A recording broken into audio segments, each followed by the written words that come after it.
Good afternoon or good evening. Welcome to And Now the Good News. I'm Barbara Jean, your host, and I am so delighted that you're here with me on this gorgeous fall evening as we move into the quieter season of the year. Well, I'm so delighted, and I have an interesting story to start with. And it might seem, how can this be good news? But it really is a beautiful, beautiful thing. When a son sat down to write his father's obituary, he didn't craft a polished list of accomplishments. Instead, he wrote as though his father himself was speaking. The result is raw, vulnerable, and deeply human, and it's resonating with people all over the world. This is what he wrote. I, Ong Pek Lai, was born in poverty and uncertainty. So I circled myself with friends smarter than I, married a woman better than I, so I could have children greater than I. I spared no ego nor expense to show others. I showered my family, the beneficiaries of my simple heart. I never got to see my father be a husband to my mother, so I made mistakes being both, trying to be as human as I know. All my acquaintances and my friends thought I was this perfect man, my best and closest knew. My conflictions were quite a few. My poverty became prosperity, my hunger became my food, my simplicity became complexity, my ego big beyond me. For all the adventure and flamboyance that I knew, my last days were dreary and weary for all the clarity I that gave. My true friends were few, my siblings all gone before me. My wife who fretted over my meals and medications, a son who cut and stroked my hair and nails, calmed my nightmares, lifted me up and tucked me in. My wife who cowed when I stood over her, stood beside me. My son who dared stand up against me, stood up for me. At last, I got to see my legacy, ensured, enshrined in good hands. I dared to live, and now I dare to die. I am Ong Pek Lai. Myself, I've done a number of memorial services, but that one really touched my heart. Such a beautiful way for a young man to give tribute to his father. All right. Well, here's a doctor who really goes the extra mile. He dresses his young patients in superhero costumes before their surgery. Now, for many children, the idea of surgery is scary, especially for the parents. Oh, and the kids. But one doctor in Brazil has found a heartwarming way to turn fear into courage by letting his young patients enter the operating room dressed as superheroes. I know. Dr. Leandro, we'll leave it there, an ear, nose, and throat specialist, began his practice after a difficult moment with a little girl named Alana. Just 2 years old, she cried uncontrollably as he carried her toward the operating room. That day, he made himself a promise. No child would ever go into surgery in tears again. His solution? Superhero costumes. I let the child choose which one they want to wear. I tell them we will go in flying or running and that we're going to clear their nose and ears. I enter the surgical room when they are ready and engaged in the game. He even encourages patients to join if a child is still, or parents to join if a child is still nervous. The goal is always the same, to make the experience calmer, lighter, and a little bit magical. The doctor rewards the joyful entrances, sometimes running alongside kids dressed as Batman, Spider-Man, or Wonder Woman, who shares the videos with parents. They love it because they can show their children how brave they were. And we've got a little video to show you as well.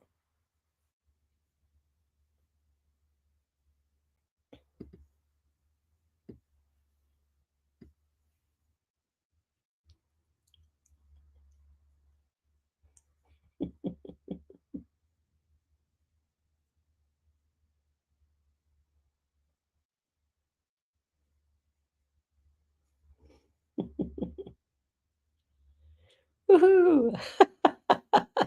Flying into surgery.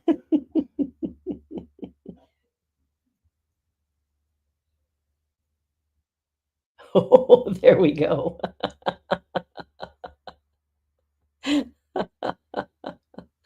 I love that. It doesn't take a whole lot to make children happy and smile and all the rest of it. So bravo, doctor. You have done a good thing. All doctors could learn from that. That's beautiful. All right. Well, we're going to take a short little commercial break because it is that time in our show. And I want you to stick around because there is more good news to come. New Thought Media Network proudly presents It's All Love, Wednesdays at 4 p.m. Mountain Time, 6 p.m. Eastern, with Laura Mock as the presence of love, Maria Hartman, knowing truth, Wendy Wilson as the quality of presence, and Lara Brzezinski as the essence of joy. It's All Love, a space where we open into the heart, tap into the soul's deep wisdom, and enter into the energy of love, truth, presence, and joy. It's All Love, Wednesdays at 4 p.m. Mountain Time, 6 p.m. Eastern.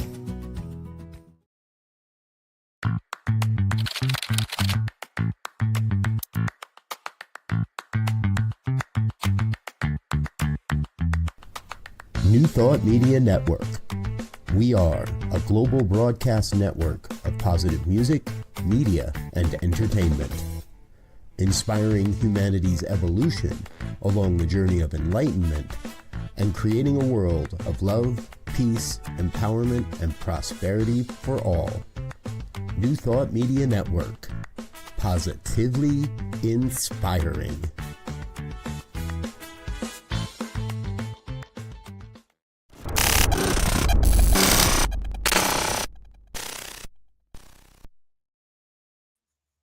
And now more good news. Well, I'm so excited. This story is just so beautiful. Over 600 North Korean refugees can tell their stories after public speaking classes from a US charity. Yes. In South Korea's capital, Seoul, there are now tens of thousands of North Korean refugees, all living with an intense emotional burden, and a US founded organization is helping to alleviate it. Freedom Speakers International offers tuition free and individualized mentorship for speaking in English and opportunities to engage with the international community through that most marvelous of personal development, public speaking. They've since welcomed over 600 North Korean refugees to study English, public speaking, and career development at their office and at events around the city. And their work has landed one of the founders of the North Korean government's official enemies list. Casey Lartig Jr., along with co-founder uh, Yunko Lee, sat down with GNN, Good News Network, in Seoul to discuss their life-changing refugee programs. In 2013, FSI began connecting former English teachers from the totalitarian state known as North Korea with mostly US volunteers to help them improve their skills because they lacked the proficiency needed to teach in South Korea.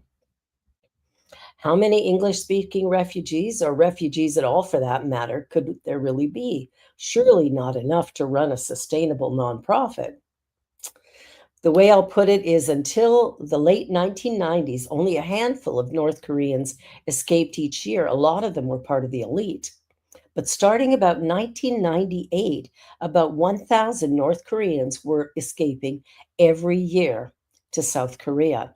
Since then, around 34,000 North Koreans have escaped to South Korea, mostly before 2020.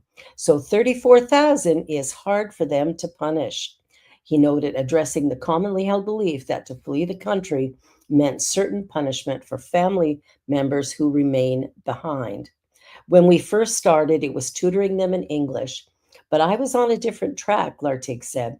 I had a personal interest in North Korean refugees who wanted to tell their stories, and then we merged those. So we had both the English tutoring and the public speaking.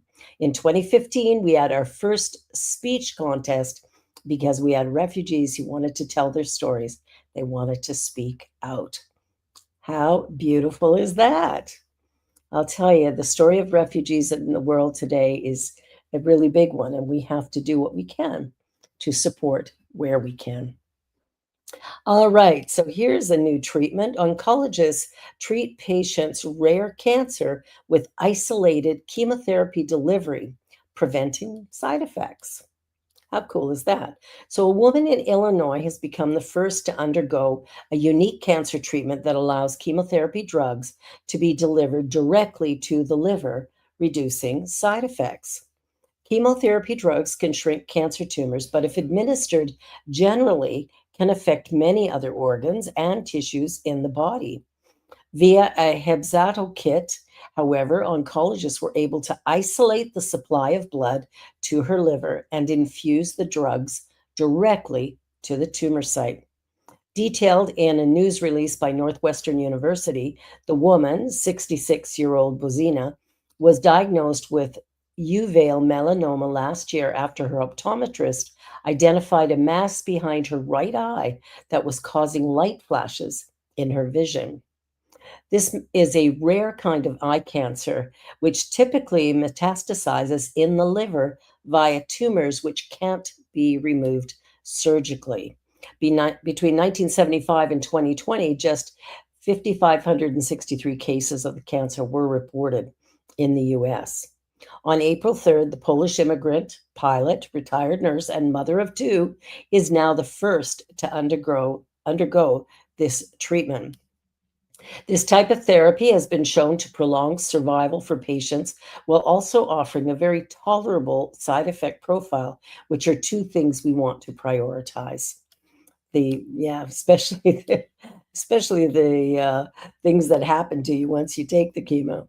It's especially meaningful to have a therapy that helps us maintain a good quality of life for patients as we navigate a cancer that can be quite challenging to treat. Through a series of tubes, the blood supply to the liver is isolated from the rest of the body, while chemotherapy drugs are administered for half an hour, after which the blood supply is filtered. This means that 80% of the drugs can be removed, preventing them from wreaking havoc on neighboring tissues. How good is that? See, they're finding new ways all the time, and that's very exciting for anyone who gets a cancer diagnosis. All right. So here's some good news. Living with purpose may protect your brain from dementia. Hmm. Well, that's interesting. Previous studies into regions of the world where people tend to live longer has shown that having a sense of purpose in life may help people live longer. Now, new research from the University of California in Davis shows that having a sense of purpose in life may have another benefit as people age, reducing the risk of dementia. The new study published in the American Journal of Geriatric Psychiatry followed over 13,000 adults aged 45 and older for up to 15 years. Researchers found that people who reported a higher sense of purpose in life were about 28% less likely to develop cognitive impairment, including mild cognitive impairment and dementia.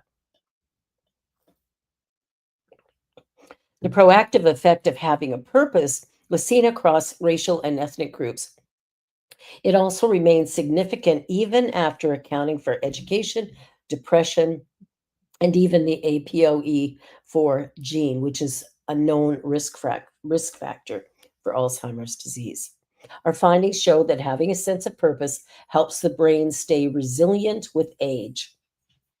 Even for people with a genetic risk for Alzheimer's disease, sense of purpose was linked to a later onset and lower likelihood of developing dementia. Woohoo! That is super good news. So, everybody, come on, figure out what you love, figure out what's important to you, get your purpose mojo going, and get ready to keep your mind strong and mighty. All right, this story is so sweet. When I was in Africa almost 2 years ago now, going on safari was just it was a great experience. So these tourists surprised their driver with his first ever safari, buying a ticket so he wasn't left waiting in the car. German tourists captured the wholesome moment when they surprised their driver with his first ever safari experience. Gina Harrell was on holiday in South Africa with her friend Marina, staying at a private game reserve about 2 hours from Cape Town. Their driver had mentioned that he'd never been on a safari, and the tourists decided they didn't want him to be left out. So they bought him a ticket to join them and revealed the surprise as they pulled into the parking lot at the reserve. We didn't want him waiting outside. He told us before going that he had never been on a safari in his life, and we just wanted to make him happy. The best part of the day for him, I think, was when he saw the lions and took pictures of them. Now, did you capture the video for this one, Taya? Yes, no?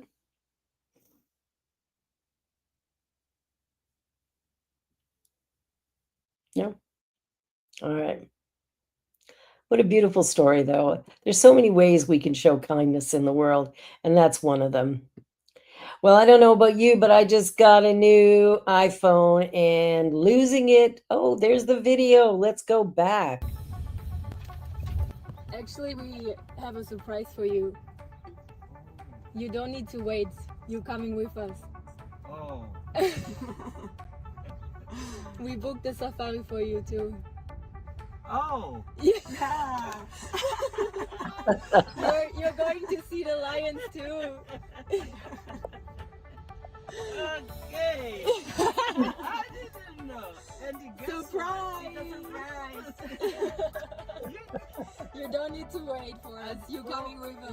With you. Okay, okay. You ready?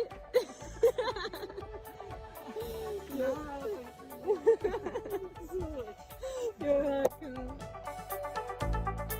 Kindness shows up in many different ways.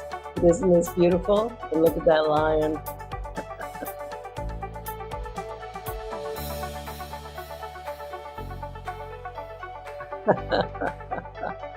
I love that. I love that. You know, kindness is such a sweet thing, and it really doesn't take a lot to do a little kindness with someone. Well, I just got a new iPhone, and so I know the importance of not losing them. But a lost iPhone survives 2 months submerged in a river and still works when it's returned to its owner. Can you believe that? A lost iPhone survived an incredible 2.5 months submerged in a river, and it still works.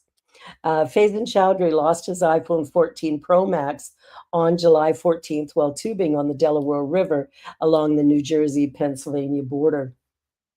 What seems like a lost cause took an unbelievable turn when, on September 19th, the Edison, New Jersey native received a phone call from a woman who told him she had found his phone. He met her the following day and was amazed to see it powering on for the first time after being submerged in water for 2 months.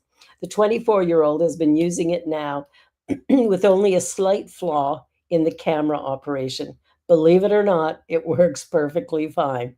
I do have a little problem with the camera. It's a little blurry when it gets light, and it's not able to catch the light properly. His photo collection survived intact, the whole outcome being a stroke of luck. That would be a stroke of luck. Wow. I'll tell you, they're just making them better and better all the time. So this is beautiful. All right, off to Florida. An innovative new sponge park helped save historic Atlanta neighborhood from flooding. Huh. $40 million may seem a lot of money to the average person, but it's just a fraction of what municipalities were spending to clean up and shore up their cities and towns following Hurricane Helene. For Vine City, Atlanta, $40 million was the cost of a solution to flooding problems that long predate Helena. For Vine City, Atlanta, $40 million. It brought the historic neighborhood a big, beautiful new park that works like a sponge. Good News Network has reported on the Sponge City concept before, whereby parks and urban developers use greenery and water features to help absorb rain and floodwater to slow its entry into the drainage system. It's been picked up by the Netherlands and China, and now too in Atlanta and Rodney Cook's Senior Park. Atlanta City Council member Byron Amos, who was born and raised in Vine City, remembers several flooding events that left residents' basements submerged and cars soaked through. Amos worked with the Trust for Public Land to adopt the Sponge City concept for Vine City. When water is rerouted through the neighborhood to this site, the pond fills up and the rain gardens. Other green infrastructure throughout the park houses water to be collected and basically taken off the load of the city's stormwater system. Despite being 300 miles inland, Helene reached out her stormy fingers even as far as Atlanta, and suddenly Amos and Wozniak's solution would be put to the test. People were calling, "The park is flooding, the park is flooding," and my response was, "It's doing its job." Indeed, Rodney Cook Park filled up with 9 million gallons of water, but nearby residents' homes stayed dry. Within 72 hours, Wozniak said, no one even knew a storm had taken place. Wow, that is remarkable. And what ingenuity that somebody would think of that. I'm always astounded by the brilliance of the people of this world. Okay, so here's a little police dog and enjoys a mighty reward for finding a missing Massachusetts man. And look, can't find its smile. Look at that puppy. A Massachusetts community was delighting in the smile of their neighborhood community resource dog after he got a meaty reward for his good deed. In the town of Avon, a known dementia patient went missing, and Cruiser, the golden retriever, cruised right to his location, tracking and locating him in the woods behind a school. "Cruiser can't hide his smile today," said Police Chief Bill McGrath. "Got to play my favorite game of Find the Missing Person. I won today when I located a 78-year-old man suffering from dementia. No one worry. Sergeant Morris got me my hamburger reward," the post read. The Cruiser, the puppy, has 1,600 followers on Facebook, where the department regularly posts pictures of what their golden boy has gone up to over the week. How sweet is that? Dogs are such a joy, such a beautiful, beautiful joy. I'm, yeah, I gotta say that I am always delighted when I get to, when I get to spend time with my puppy. Yes, I have a big puppy too. All right. 100-year-old World War II veteran stranded far from home, and an anonymous donor rescues.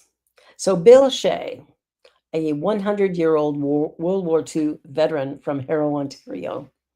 Ontario, that's where I am. Ontario, Canada, was greeted with cheers, waves, and warm smiles as an ambulance pulled up to Harrow Legion Branch 338. Friends, family, and Legion members had gathered to welcome back the man they hadn't seen in over a month. Just weeks earlier, Shea's family feared he might never make it back. After falling ill from an Alaskan cruise in August, he was hospitalized with a bladder infection, pneumonia, and kidney issues. His care required a specialized medical flight costing nearly $60,000, a cost that Veteran Affairs declined to cover. Veterans Affairs. After seeing his story on the news, an anonymous donor stepped forward and paid for the entire flight. Shay arrived in Windsor Monday evening after a month in a BC hospital. For members at his local Legion branch, as one of the region's last Second World War veteran, he's been missed. To the person that donated the money, you're an angel. We needed him back home. We missed him a lot, said branch president Paul Chartier. Wow, there are a lot of beautiful, wonderful people in the world. Okay, here's a very cute story. The Flowery Branch High School community in Georgia came together in a powerful display of compassion this week, rallying to support a beloved staff member facing tough times. Ms. Lan, who serves as the school's parking lot security guard, had been struggling financially. When her car became unsafe to drive, Principal Joey Farah stepped in and offered to buy her a new tire out of his own pocket. The small act of kindness quickly grew into something much bigger, and small acts of kindness tend to do that. Christian Brothers Automotive of Flowery Branch heard about Ms. Land's situation and decided not just to repair the car, but to gift her a reliable 2014 Nissan Altima with a brand new transmission. Students from the STEAM TSA program detailed the car. The school's work-based learning team worked with local businesses to cover registration costs. Thanks to their efforts, Ms. Lynn received the vehicle at no expense to her. Wow. After the school buses pulled out for the day, students, staff, and community partners gathered to surprise Ms. Lynn with the keys. We are proud of Flowery Branch High School for leading with compassion, grateful to Christian Brothers Automotive for their generosity, and inspired by a community that shows what it means to live out our vision each day. Wow. How's that for good news on a Friday night? Well, I want to thank you for being here. I want to thank you for watching. And I want to invite you to practice random acts of kindness and senseless beauty. Do things that make the world a little bit brighter and a little bit better. My husband, a couple of weeks ago, was walking through a small park in our neighborhood, and somebody had drawn out a little hopscotch thing with all beautiful, positive, loving little messages on it. And so he was excited to do the whole thing and got to the end and thoroughly enjoyed it. Little thing. Don't know who did it, but it brought him great joy. I think for wherever we are in the world and for whatever we're doing at any given moment, we always have time to show kindness, to be compassionate, and to listen. Yeah, listening can be one of the biggest kindnesses we could ever show. There's a lot of lonely people in our world who just feel like they need to be heard. So listen to a stranger for just a moment. Tell them how much you love them and allow yourself to go about your day feeling just a little bit better. All right. Have a beautiful weekend. Know that you are remarkable, beautiful, unique, and special, just like everybody else. And if you can remember that and love yourself enough, the whole world is going to catch on. Bye for now. See you next time. This is Barbara Jean signing off. New Thought Media Network. Like, share, and subscribe. And hey, check out the rest of our programming. It's well worth your time. Bye for now. On behalf of everyone at New Thought Media Network, thank you for being a member of our virtual family. Your financial contributions help share the New Thought message with people from around the world. Please visit and contribute at www.ntmedia.org/donate. New Thought Media Network, come be you. And please like, share, and subscribe. Until next time.